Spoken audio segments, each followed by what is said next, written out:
Le métier de communicateur public a fortement évolué et donc on a envisagé la com interne, on a envisagé la com externe, on a envisagé la com publique politisée ou pas. On a aussi envisagé l'aspect digital du métier qui est une nouvelle composante de ce métier. Donc en bref, on a envisagé tous les aspects possibles de ce métier qui est en pleine évolution.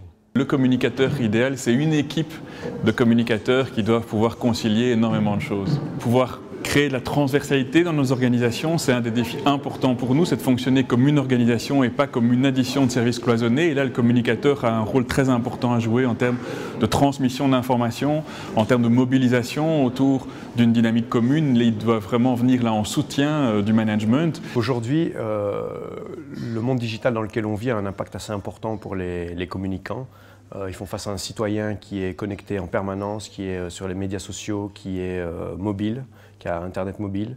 Et donc ça justifie qu'on mette en place de nouvelles stratégies de communication qui incluent non seulement des compétences, qui incluent des processus et qui incluent également des outils. L'impact du numérique vient à la fois dans les pratiques professionnelles avec des nouveaux outils, donc des nouveaux métiers comme le community manager, le vidéaste et d'autres. Et puis l'impact est surtout sur l'organisation des services et le positionnement du communicant lui-même et la façon d'être et de se comporter. Au début, c'était publication papier, puis on est passé fin des années 90 au site internet, à la newsletter, et depuis un an, nous sommes sur les réseaux sociaux, donc multimédia, parce que différents supports, différents outils de communication qui ont été instaurés tout au long de ces 15 dernières années. Ce qui est important actuellement, c'est certes utiliser les médias traditionnels, les canaux traditionnels du communicateur, mais c'est aussi et surtout favoriser l'écoute,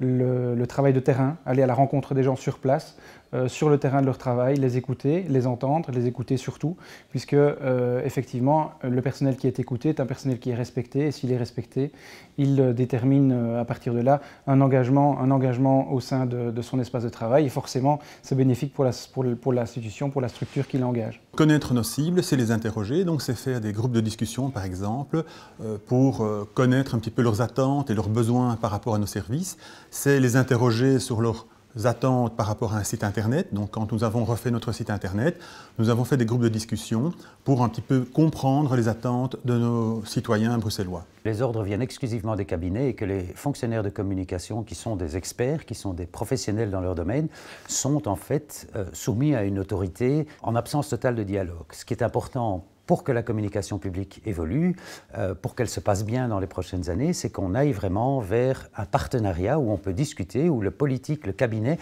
reconnaît l'expertise aussi des fonctionnaires qui s'occupent de communication et qui puissent travailler ensemble avec chacun leur spécificité, mais que ce soit une opération win-win. Le fondement même de la réglementation marché public est de veiller à ce que dans tout le processus d'attribution d'un marché public, dans le choix d'un opérateur économique, les principes fondamentaux de concurrence et de respect d'égalité soient respectés. C'est-à-dire que les règles du jeu sont fixées au départ, elles sont connues par tout le monde et elles ne changent pas en cours de route.